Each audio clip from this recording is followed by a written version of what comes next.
to Olympus Sleep. Tonight, we travel somewhere quieter than any place we have visited before, to the very source of sleep itself. This is the story of Hypnos, the god who holds all rest in his hands, and Pasithea, the gentle goddess who fills our dreams with soft and easy things. There is nothing you need to do now, nothing to follow closely. Just let your body settle into whatever surface is holding you, and let your breathing find its own slow rhythm. Let your eyes rest, even if they are already closed. Let your shoulders soften. Let your jaw unclench, just slightly, the way it does in the deepest part of the night. Somewhere far above you, the ordinary world is still turning. Lights still burning in distant windows, voices still murmuring in other rooms. The small business of the day still settling into stillness. None of that needs your attention now. It will keep itself the way it always does, long after you have stopped listening to it. And when you are ready, let the story begin. Far below the world we know, further even than the halls of Hades, there is a cave that few have ever seen. It sits at the edge of the land of the Cimmerians, a place where the sun never quite reaches, where the light is always the soft gray of very early morning or very late evening. Never bright, never harsh, always gentle. No rooster crows there, no dog barks, no branch creaks in the wind, because the wind itself moves slowly here, softly as though it too is half asleep. Through the cave runs a stream, quiet and dark, called Lethe, the river of forgetting. Its water does not rush or tumble. It simply flows, low and constant, like a breath that never quite ends. Along its banks grow poppies, pale and heavy-headed, nodding gently though there is no real wind to move them. It is said that anyone who breathes too deeply near them forgets, just for a moment, whatever worry they carried in with them. The poppies do not mind being forgotten themselves. That, after all, is the point of them. And on the banks of that river, on a bed made of black feathers and soft gray wool, deep in a chamber where no clear sound can enter, lives Hypnos, the god of sleep. He is not fearsome. He is not loud. He has never once raised his voice, not in all the long ages of the world, because he has never needed to. His touch alone is enough, a hand laid gently on a forehead, a single feather, dark as a moonless sky, brushed once beneath tired eyes. That is all it takes for even the greatest of kings, the fiercest of warriors, the busiest of minds, to fall utterly, peacefully still. Hypnos serves every living thing, and some say he serves even the gods themselves. When Zeus grows weary of the endless noise of Olympus, it is Hypnos who is sent for. When mortals suffer too greatly beneath the weight of their days, it is Hypnos who kneels quietly beside them and offers the one gift that asks for nothing in return. He has a brother, Thanatos, whose gift is longer and does not end with mourning. But Hypnos and Thanatos are not so different as their names suggest. Both offer stillness, both offer release. It is only that one is for a night and the other forever. The two brothers share the same cave, though they rarely speak. There is no need for words between them. Thanatos rests on one side of the dark river, silent and patient. Hypnos rests on the other, softer, warmer somehow. though the light never truly changes. Between them, always flows the quiet water of Lethe, carrying nothing anywhere in particular, simply moving the way time itself moves through a place that has stopped needing to measure. Hypnos, though, Hypnos always brings you back. One evening, though evening meant little in that cave of soft gray light, a visitor came to the banks of the river Lethe. It was Iris, messenger of the gods, her feet light on the dark stone, her presence like a small ripple of color in a world made entirely of muted tones. "Hypnos," she said softly, careful even in her urgency not to disturb the stillness of the cave. "Hera herself has need of you." Hypnos did not rise quickly. He rarely did anything quickly. He simply opened his eyes, slow as a tide turning, and looked at her with the calm patience of one who has never once been in a hurry.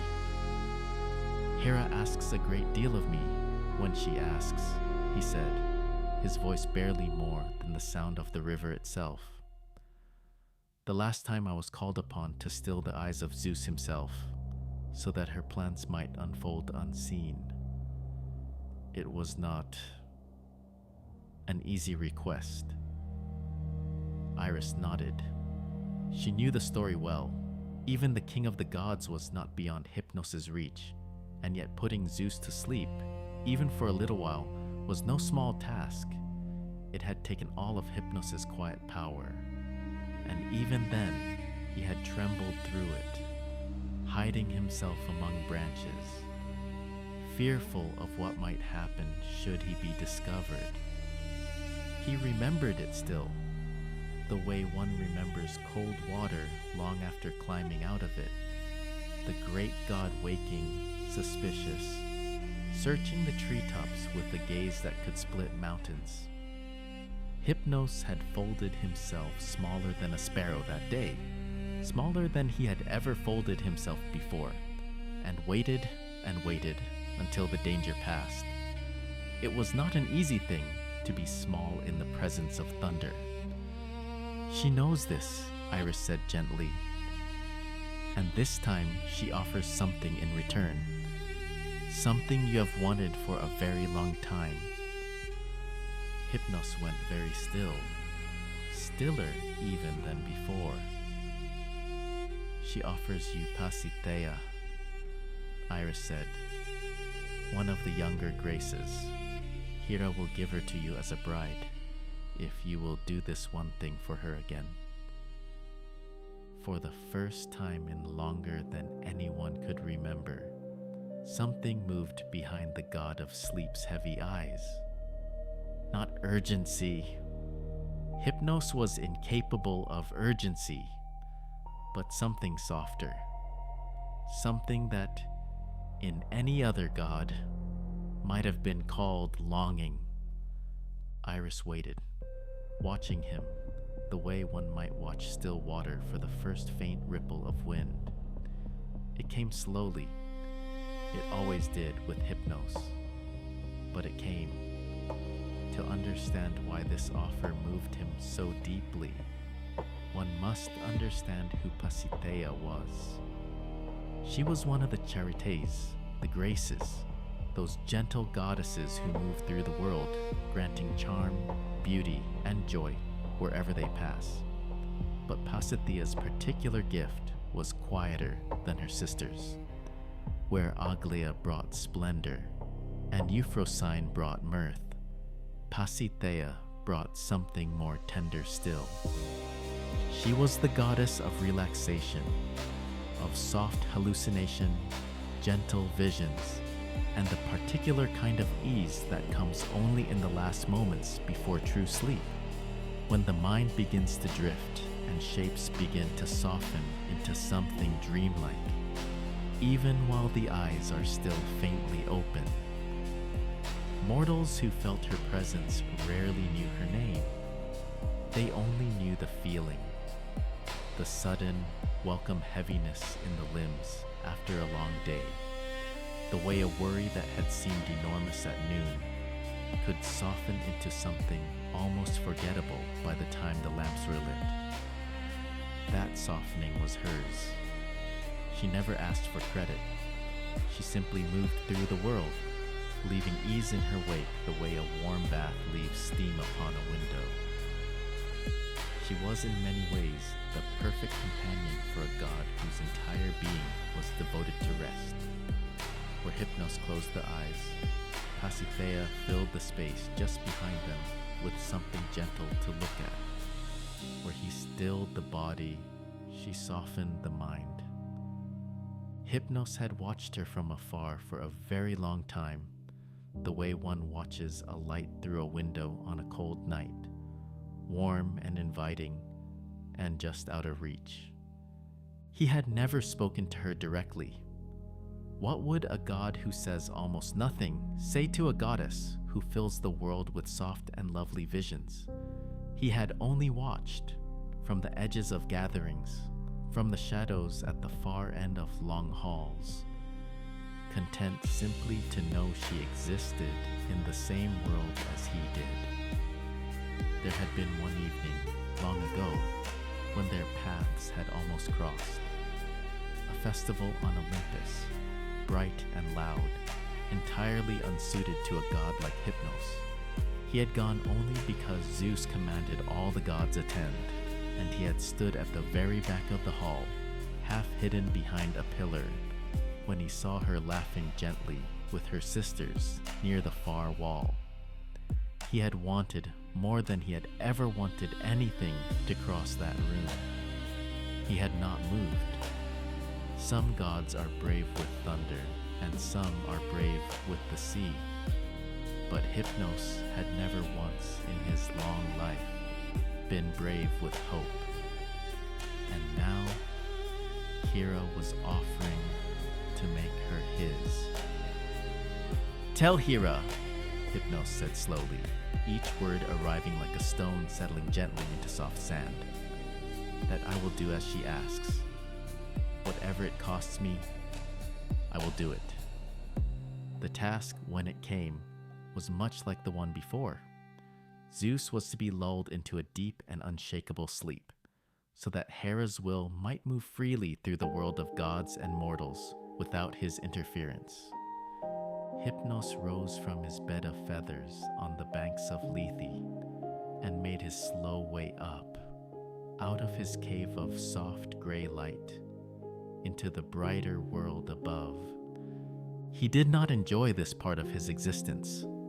Brightness troubled his eyes, and the noise of the waking world troubled his ears. Birds calling, waves crashing, mortals laughing and arguing and living their loud, bright lives. It was overwhelming for a god who spent his days in silence. He climbed slowly, resting often, letting his eyes adjust 1 degree of daylight at a time, the way a diver might rise slowly from deep water so as not to be harmed by the change. Each step upward asked something of him that his own realm never did. But he thought of Pasithea, and the thought steadied him, the way a single point of light can steady a sailor lost at sea. He found Zeus resting on the peak of Mount Ida, his mind occupied, his guard for once gently lowered.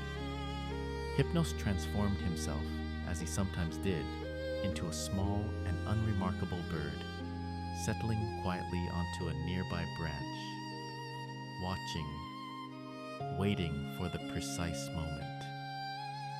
The mountain air was thin and clear up there, nothing at all like the heavy gray stillness of his own cave, and for a long while Hypnos simply waited, feeling strange and exposed beneath so much open sky, counting the slow rise and fall of the great god's chest. And then, with a touch lighter than a falling leaf, he laid his gift upon the great god's eyes. Zeus's breathing slowed, his powerful shoulders softened.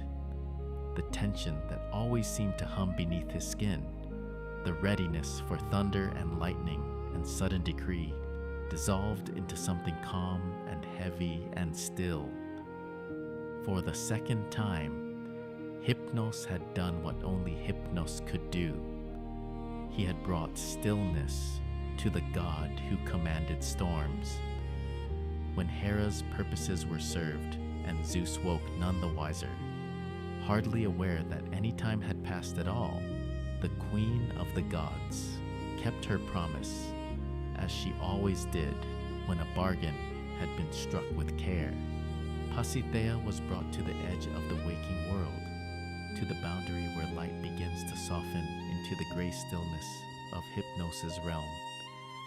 She did not come unwillingly. In truth, she had noticed him too, in her own quiet way. The god who never demanded attention, who simply existed at the edges of things, patient and calm and endlessly gentle. She remembered that festival too, in fact, though from the other side of the room. She remembered a shadow near a pillar that had not moved all evening, and how, without quite knowing why, she had found herself glancing toward it more than once. There are different tellings of what happened next. Some say there was a grand wedding among the gods, with music and light and joy. Others say it was a quieter thing entirely. Fitting, perhaps, for two gods whose whole purpose was softness and rest. In the quieter telling, Hypnos led Pasithea gently down into his cave, past the slow, dark waters of Lethe, to the bed of black feathers where he had slept alone for countless ages. "I have very little to offer you," he said, his voice, as always, barely louder than the river beside them. "Only stillness, only quiet, only the long, soft dark." Pasithea smiled, and where she smiled, the gray light of the cave seemed to soften further still, taking on the faintest hint of gold, like the last warmth of a sunset remembered rather than seen. "That is not so little," she said. "That is everything tired hearts are searching for." They did not need feasting or music in the end. They sat together on the riverbank, listening to the slow water, and that, for two gods who had spent so long alone in their own quiet ways, was celebration enough. And so it has been in every night since. When darkness falls across the world and mortals lay their heads down at an end of long, difficult days, it is Hypnos who comes first, moving unseen from room to room, from bed to bed, laying his gentle touch upon each tired forehead. The eyes grow heavy. The thoughts, which moments before had felt so loud, so urgent, so impossible to quiet, begin at last to slow.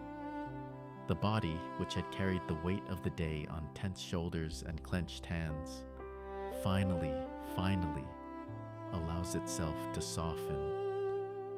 And just behind him, close as a shadow, comes Pasithea. Where Hypnos closes the eyes, Pasithea fills the space behind them. She is the reason dreams feel soft rather than sharp. She is the reason the mind, drifting at the edge of sleep, sees gentle shapes instead of worried ones, slow rivers instead of rushing ones, quiet gardens instead of crowded rooms. She is the goddess of that particular precious moment, the one just before true sleep arrives, when thoughts stop being words and start becoming pictures, soft and slow and without any urgency at all. Some nights, mortals wake for a moment in the darkness, uncertain, restless, their minds reaching for some worry they had set down hours before. It is Pasithea who notices first, and it is she who gently returns, laying some small soft image behind their eyes. A field, a quiet shore, nothing dramatic, nothing that asks to be remembered, until the restlessness eases and sleep folds back over them like a blanket settling into place. Together, night after night, the two of them move through the world hand in hand, though no mortal ever sees them do it. One stills the body, one softens the mind, and between the two of them, they offer the oldest and simplest gift there is. Beyond the cave of Hypnos, deeper still, past the slow black waters of Lethe, there is said to be a hall where dreams themselves are born. It is here that Hypnos and Pasithea's children live. Morpheus, who takes the shape of people in dreams, moving softly through sleeping minds, wearing familiar faces. Phobator, who shapes the forms of creatures and animals in the landscape of sleep. And Phantasos, who shapes the very stones and rivers and skies of the dreaming world itself. The hall itself has no true walls, or perhaps it has walls made of nothing but suggestion. Doorways that lead nowhere and everywhere, ceilings that seem sometimes close and sometimes as distant as the night sky, depending on which dream is passing through. No two mortals who have glimpsed it, even in passing, describe it quite the same way. That too is part of its nature. Each night, these children gather at the edge of their parents' cave, waiting for the signal. A single soft nod from their father, a single gentle smile from their mother, and then they scatter out into the sleeping world, each carrying some small piece of that quiet gift into the minds of dreaming mortals. Morpheus moves the furthest and the fastest, for it is he who is charged with visiting kings and queens and mortals of great importance, taking on the faces of people they love, so that his visits feel like small, quiet reunions. Phobator stays closer to the wild places, the forests and the shorelines, where his gentler creatures might wander through a sleeping shepherd's dream, and Phantasos, quietest of the three, simply reshapes the world itself around each dreamer, soft and slow, so that even an ordinary room might become, for one night, something a little more beautiful. It is a vast and quiet labor, repeated every single night, in every corner of the world, without pause, without complaint, without ever once seeking praise for it. And at the center of it all, always, are Hypnos and Pasithea, two gods who found in each other exactly what their long, quiet existence had always been missing. Not excitement, not glory, just company in the soft gray dark, and the shared purpose of easing the world gently into rest. There is a kind of love that announces itself, loud and bright, the way lightning announces a storm. And there is another kind, quieter, the kind that simply shows up, night after night, without needing to be noticed at all. Hypnos and Pasithea's love was always the second kind. They did not need grand gestures. Their entire courtship, their entire marriage, was built from small ones. A hand resting briefly on a shoulder as they passed each other on the riverbank. A soft word exchanged in the gray stillness of their cave. A shared glance across the dark water of Lethe that said, without any need for more, I am glad you are here. Some of the other gods, the louder ones, the ones whose lives were made of thunder and conquest and grand declarations, never quite understood what Hypnos and Pasithea had. To them, it looked like very little. No temples built in their honor rose as high as those for Zeus or Apollo. No great stories were sung of their battles, because they fought none.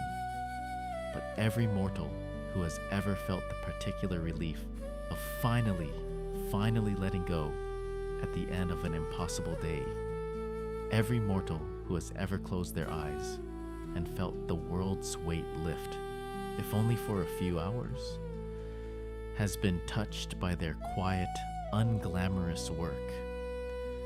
It is the oldest kind of love there is, in its way, not the kind that needs to be seen, the kind that simply keeps showing up, gently, reliably, every single night, whether anyone notices or not. And so, tonight, as every night, they're already at work. Somewhere in the quiet dark around you, Hypnos is moving closer, his single dark feather ready, waiting only for you to be ready to receive it. You do not need to search for him. You do not need to do anything at all. He has done this for every living thing since the beginning of the world, and he will do it for you now, gently, patiently, without any hurry at all. Let your eyes grow heavy, the way they always were meant to, at the end of a long day. Let your thoughts slow, one by one, like footsteps growing further and further apart. Notice, if you can, the places in your body still holding on to the day. A tightness in the jaw, a tension across the shoulders, a small clenched place somewhere behind the eyes. There's nothing to fix about any of it. Simply notice it, the way you might notice a wave before it recedes, and let it recede now, on its own, in its own time. And somewhere just behind your closing eyes, Pasithea is already waiting, ready to fill the quiet dark with something soft. A slow river, perhaps. A quiet field. A gentle, wordless comfort that asks nothing of you at all. There is nothing more to remember from this story. Nothing more to hold on to. Only the soft gray cave beside the river of forgetting. Only the quiet God who asks for nothing but stillness. Only the gentle goddess who fills the dark with easy, drifting things. Let your body rest now, the way it was always meant to. Let your mind grow quiet, the way it always does when the day is finally, truly done. Let Hypnos's touch find you, soft as a single dark feather. Let Pasithea's gift find you, soft as the last warm light of an ending day. There's a river nearby, somewhere just past the edge of hearing, slow and dark and endlessly patient. You do not need to follow it anywhere. You only need to listen for as long as you'd like, and let it carry away whatever small weight remains. And let sleep come now, gently, the way it always has, the way it always will, the way it is already coming for you now.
you.